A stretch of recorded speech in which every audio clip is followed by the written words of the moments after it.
Hello guys, welcome to my vlog. मेरा काफ़ी time से मन कर रहा था कि मैं फिंगर खाऊं या चिल्ली पटेटो खाऊं। सोचते सोचते मैंने देखा बाहर बहुत ज़्यादा गर्मी हो रही है, तो मैंने सोचा बाहर तो ना मैं जाऊंगी ना मेरे लिए कोई और जाएगा। तो मैंने सोचा क्यों ना मैं इसे घर पे ही ट्राई करती हूँ। तो फिर मैंने इसका कार्यक्रम शुरू कर दिया। बनाने की मैंने रेसिपी स्टार्ट करी। मैंने सबसे पहले आलू की कटिंग करी, उसे धो के मैंने कम से कम 5 मिनट तक रख दिया। उसके बाद मैंने आलू को ड्रायर करने के लिए छन्नी वाले जार में डाल के छोड़ दिया ताकि उसका सारा पानी निकल जाए। उसके बाद धीरे धीरे करके जब इसका पानी सारा वो हो गया, ये ड्राई हो गए, उसके बाद मैंने एक पतीले में सारे ड्राई के आलू थोड़े थोड़े करके डाले, जिसमें मैंने कलर और अरारोट डाला। मुझे नहीं पता अरारोट को इंग्लिश में क्या कहते हैं, पर हिंदी में इसे अरारोट बोलते हैं। मैंने अरारोट डाला और इसको मैंने अच्छे से इसमें मिक्स कर लिया, कलर और अरारोट को।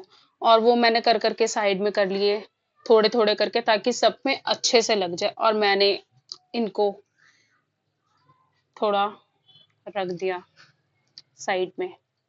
फिर मैंने दूसरे आलू लिए और मैंने ऐसे करते करते सेम इसमें भी कलर डाला, इसमें भी अरारोट डाला।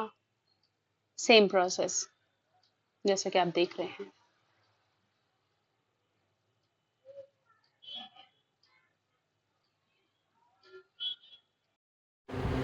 मैंने जल्दी जल्दी करके सारे आलूओं को अरारोट के साथ सेट कर लिया है, जैसा कि आप देख भी पा रहे हैं। और मैंने इन सब को करने के बाद 5 मिनट के लिए छोड़ दिया ताकि ये एक दूसरे में अरारोट आलूओं में मेल्ट हो जाए।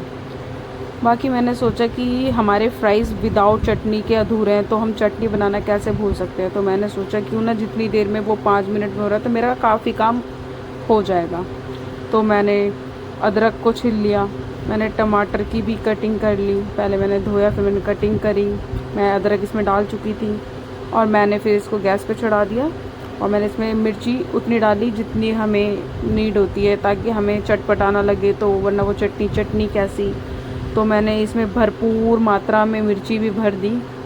और फिर मैंने, अब लहसुन भी तो चटनी के बिना अधूरा ही है, तो मैंने लहसुन की कुछ कलियाँ ली, मैंने उनको छिला। छिलने के बाद मैंने काफ़ी हद तक कचड़ा मचा दिया था।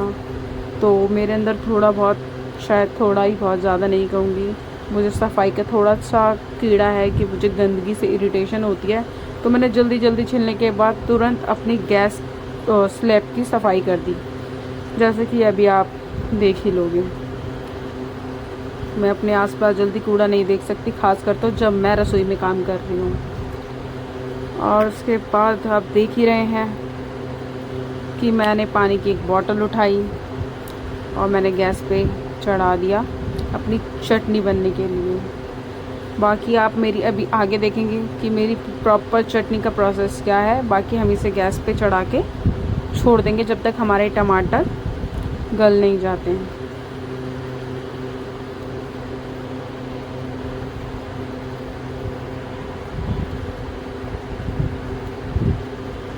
तो गैस तो मैंने ऑन ही नहीं किया था, मैं भूल गई थी। अब इसको शायद 5 मिनट लगेंगे, ऐसा मैंने सोचा था। बट जब तक ये गलेंगे नहीं तब तक मैंने सोचा कि जब तक वो वहाँ पे चटनी की तैयारी हो रही है, जब तक मैं बर्तन धो लेती हूँ। और बर्तन धोना मुझे अच्छा लगता है। मतलब अच्छा नहीं कह सकते, पर हाँ ये है कि जब बैठे रहो आलस आता रहता है, करने का मन नहीं करता। और अगर बर्तन धोने के लिए चले जाओ तो ऐसा लगता है कि अरे 5 मिनट का ही तो काम था। और आप मेरी वीडियो में भी देख पा रहे हैं, अभी आपको देख के भी ऐसा लगेगा कि हाँ ये तो 5 मिनट का ही काम था। पता नहीं वो कौन से लोग हैं जो डायरेक्ट गंदे बर्तनों को मांजने लगते हैं। मेरे को थोड़ा अलग है, जब तक मैं अपने बर्तनों पे से जूठा ना हटा लूँ तब तक तो मुझे ऐसा लगता है कि मैं इन्हें मांज नहीं सकती। और जो बर्तनों में से हटते नहीं, जैसे कि आपने मेरी कांच के बॉटल को देखा कि उसको भी हटने में टाइम लगता है, तो इसलिए मैंने पानी डाल के उसको साइड में रख दिया। बाकी तो आप देख ही रहे हैं मेरे काम करने का तरीका। जिस स्पीड में मैं इस वीडियो में आपको दिखा रही हूँ, काश इस स्पीड में मैं बर्तन भी धोती। पर हाँ, मैं स्पीड में ही धोती हूँ, पर इतनी भी नहीं जितनी मैंने इस वीडियो में कर दिया है। मुझे हंसी आ गई। I am sorry sorry. जैसा कि आप देख रहे हैं मैंने स्लैब को क्लीन कर लिया है। अब जल्दी से जल्दी मेरे बर्तन भी साफ़ हो जाएंगे।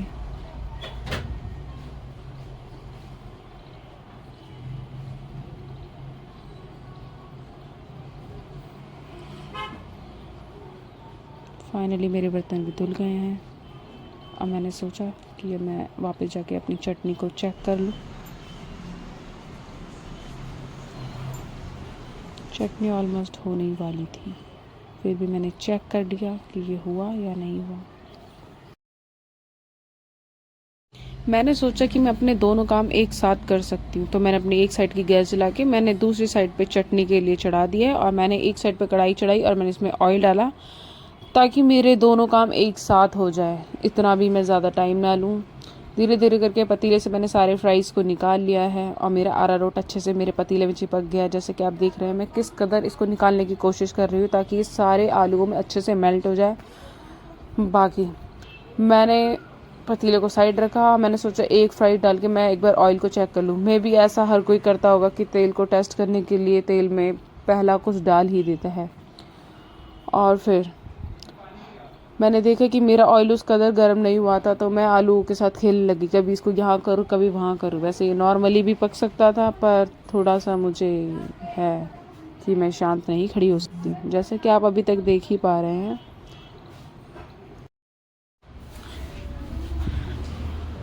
काफ़ी देर तक मैंने इसको पका लिया और मैंने सोचा क्यों ना मैं इसको निकाल के चेक कर लूँ कि क्या ये पका है या नहीं। तो मैंने थोड़ी देर से होल्ड करने के बाद चेक किया कि क्या ये पका है या नहीं, और ये पका नहीं था। तो मुझे लगा साथ के साथ ये सारे ही पक जाएंगे, तो इसीलिए मैंने आधे फ्राइज़ इसमें डाल के वो करें, क्योंकि मेरी कढ़ाई छोटी है तो मैं एक साथ ये सारे नहीं कर सकती थी। इसीलिए मैंने इनको आधी आधी करके फ्राइज़ करने की प्रोसेस को स्टार्ट किया। जैसा कि आप देख रहे हैं कि मेरे फ्राइज़ कितने ज़्यादा यम्मी लग रहे हैं। वो सिर्फ लग ही नहीं रहे हैं, वो सच में थे। बाकी मैंने सोचा क्यों ना जब तक मेरे फ्राइज़ रेडी हो रहे हैं तो क्यों ना मैं टमाटर की चटनी बनाने की प्रोसेस को स्टार्ट कर दूं। तो ऐसे ही मैंने धीरे धीरे करके सारे टमाटरों का छिलका निकालने का प्रोसेस स्टार्ट किया। बट आप सोच भी नहीं सकते कि वो किस कदर गर्म था। साथ साथ मुझे फ्राइज़ को भी देखना था। ऐसे ही करते करते मैंने धीरे धीरे सारे टमाटर के छिलकों को निकालने का प्रोसेस शुरू किया, और ये करते करते मेरा इतना हाथ जला कि मैं धीरे धीरे करना लग गई। जैसे कि आप देख रहे हैं कि मैं टमाटर को उठा भी नहीं पा रही हूँ, क्योंकि मेरा हाथ ही इतना ज़्यादा जलने लग गया था। और मेरे को एक साइड पे फ्राइज़ को भी देखना था कि वो पक रहे हैं या जल रहे हैं, क्योंकि कहते हैं नज़र हटी दुर्घटना घटी। तो मैं वो नहीं चाहती थी कि मैंने इसमें इतनी मेहनत करी है तो वो जल जाए, इसलिए मुझे साथ साथ दोनों चीज़ें देखनी पड़ रही थी। और फाइनली धीरे धीरे करके मैंने चेक किया कि मेरे ऑलमोस्ट सबके छिलके निकल चुके थे, तो मैंने उसे वापस गैस पे चढ़ा दिया। बट मेरे को गैस पे चढ़ाने के बाद उसका कोई काम नहीं करना, गैस नहीं चलाना, उसे मैंने सिर्फ साइड में रखा है। बाकी मेरे फ्राइज़ हो गए थे, तो मैंने सोचा क्यों ना अब इसको मैं निकाल लूँ, क्योंकि मेरे दूसरे फ्राइज़ को भी मुझे रेडी करना था। तो ये मेरे फ्राइज़ पूरे कंप्लीट हो चुके हैं। अब मेरे ये दूसरे फ्राइज़ की बारी, जिसको मैंने अच्छे से अरारोट में मिला मिला के लगा लिया, और बाकी मेरी पेट में बच गए थे और मैंने इसको डाल दिया। ये मेरी सबसे बड़ी गलती थी। अभी मैं दिखाती हूँ वो गलती क्या थी। अब आपको दिखेगी, ये दिख रहे हैं आपको रेड रेड कलर के गट्टे जो बन गए हैं, ये अरारोट ही है। और ये मैंने ऊपर से डाला था, तो ये मेरी गलती थी। मैंने सोचा था कि वो सारे आलू में अच्छे से मिल जाएंगे, मेरे से ऊपर डाल। हम तेरे प्यार में सारा आलम खो बैठे खो बैठे। I am not good singer, but मैं थोड़ा गा लेती हूँ।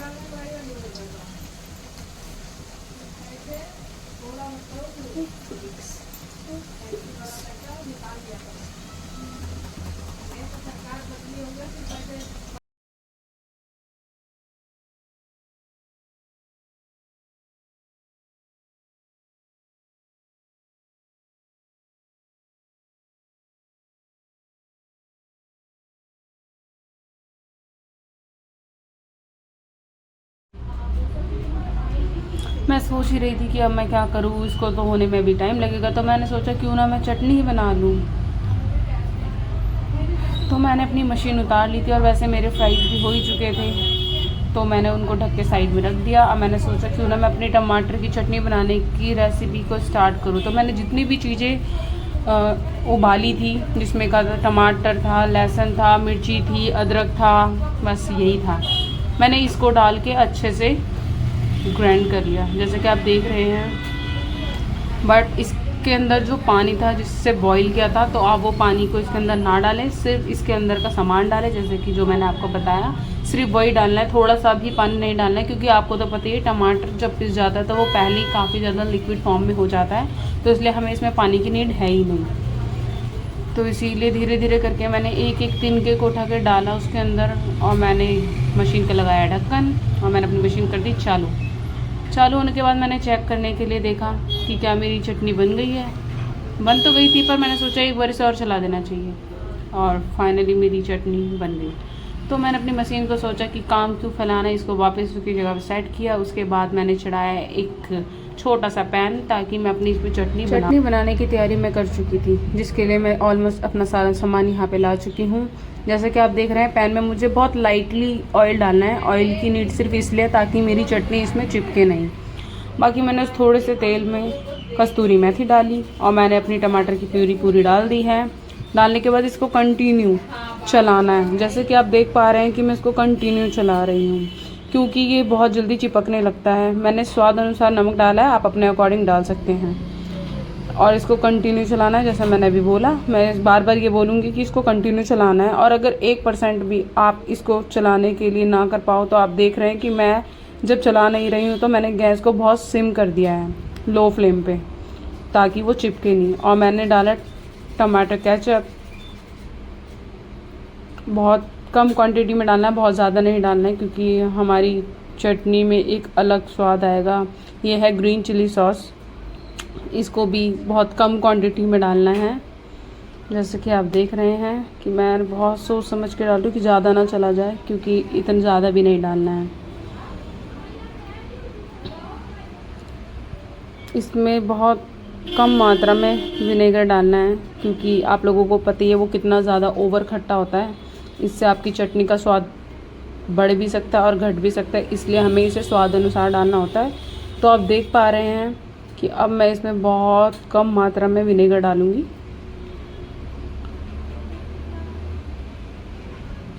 डायरेक्ट बोतल से ना डालें, वरना बोतल पलट सकती है, इसलिए पहले ही आप ढक्कन में ले लें, ताकि आप उतना ही डालें जितने की नीड हो। अब इसको कंटिन्यू मैंने चलाना शुरू किया। अब आपको मैं ये बता दूँ कि जो मैंने लास्ट में डाला ये क्या है। ये हम जब चटनी को थिक करने के लिए बनाते हैं, मोस्टली ये मोमोज़ की चटनी के लिए होता है। तो जो अरारोट मैंने उसमें डाला था फ्राइज़ में, उसी अरारोट को गर्म पानी में थोड़ा सा लेकर मिक्स करना है। वो पहले आपको काफ़ी थिक फॉर्म में दिख जाएगा, इतना ओवर भी थिक नहीं करना है, थोड़ा लिक्विड टाइप का ही, वो आपको समझ आ जाएगा जब आप उसको ट्राई करोगे। तो आपको वो इसमें डालना, ताकि आपकी चटनी काफ़ी अच्छी दिखे और काफ़ी थिकनेस हो, क्योंकि उठाने में भी अच्छा लगता है जब हम फ्राइज़ में अपने फिंगर लेते हैं। वैसे आपको मैं पहले ही बता चुकी थी कि मैं ये चिली पटाटो बना रही हूँ, तो ये सारी चीज़ें मैं कैसे भूल सकती हूँ। तो मैंने शिमला मिर्च को धीरे धीरे लिया, और मैंने इसकी कटिंग करी, और मैंने इसकी चकोर चकोर से हिस्से कर लिए। प्याज के भी मैंने ज़्यादा नहीं, मैंने हर मीडियम साइज़ की प्याज को लिया था, और मैंने उनके सिर्फ 4 भाग करे थे, जिसके मैंने हर एक कली को अच्छे से खोल खोल के रख लिया, जैसे कि आप देख पा रहे हैं मेरी वीडियो में।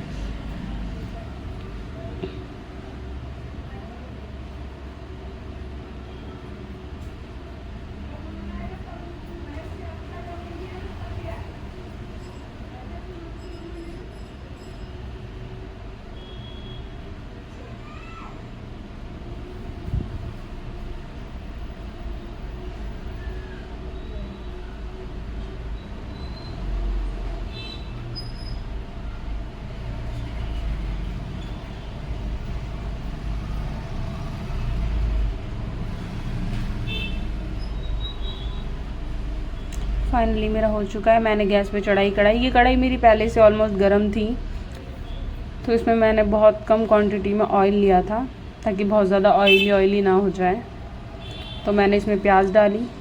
प्याज डालने के बाद मैंने प्याज को चलाया और मुझे इसको हल्का लाइट गोल्डन ब्राउन सा करना था, ताकि इसका टेस्ट ऐसे ही में आता है, ज़्यादा पकाना नहीं होता इसको। जब मुझे दिख गया कि मेरे प्याज हो चुके हैं लाइट गोल्डन, तो मैंने इसके अंदर सारी शिमला मिर्च भी डाल दी है। और शिमला मिर्च को भी हमें बहुत ज़्यादा नहीं पकाना है। तो जैसा कि आप देख पा रहे हैं, मैं इसको कंटिन्यू चला रही हूँ, क्योंकि मैं नहीं चाहती कि ये एक साइड से ही ज़्यादा पक जाए, इसीलिए ये इक्वलिटी में पके, इसलिए मैं इसे बार बार चला रही हूँ।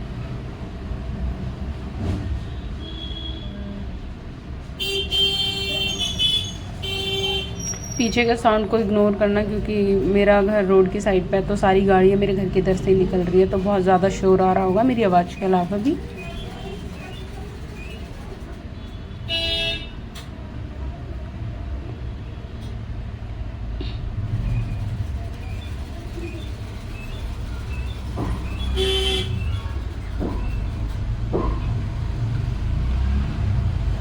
ऑलमोस्ट ये हो ही चुके थे और मैंने इसके अंदर अपने फिंगर्स को डाला, मतलब मैंने अपनी खुद की फिंगर्स को नहीं, आलू की फिंगर्स को मैंने डाला। और मुझे इसको चलाने में बहुत मज़ा आ रहा था, क्योंकि ये मैंने मेहनत करके बनाया था और ये मुझे इतना गजब का दिख रहा था। वैसे आपको भी दिख ही रहा होगा, पर सामने से जो ये गजब का दिख रहा था कि मेरे को इतनी खुशी हो रही थी कि वो खुशी मैं आपको बता रही हूँ। फाइनली अब ये सारी चीज़ें तो ऑलमोस्ट रेडी है ही, तो मैंने सोचा कि अब इसके अंदर मेरी चटनी की डलने की बारी है। तो मैंने इसमें चटनी डाला। चटनी डालने के बाद मैंने देखा कि अरे चटनी तो इसमें काफ़ी कम लग रही है, तो मैंने चटनी फिर थोड़ी सी और ऐड करी, जैसा कि आप देख पा रहे हैं।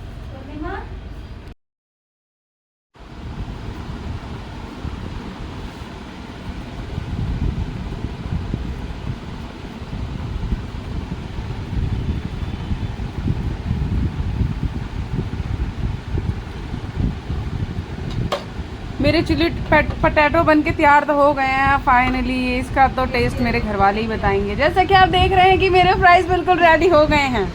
खाओ भाभी, मम्मी खाओ। उससे बात करी है, उससे बाद में बात करी भी बताना, पहले ये खा के बताओ कैसा लग रहा है। अरे वो खाओ ना, फोटो खिंचा रही है मम्मी तो। आपको टेस्ट बताना है कैसा लग रहा है। ये घर के बने चिल्ली पटैटो हैं।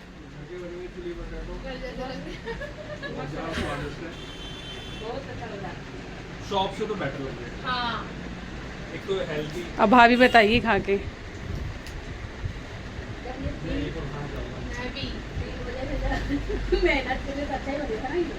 चलो अब भाभी अपना रिव्यू दो कि कैसा लग रहा है।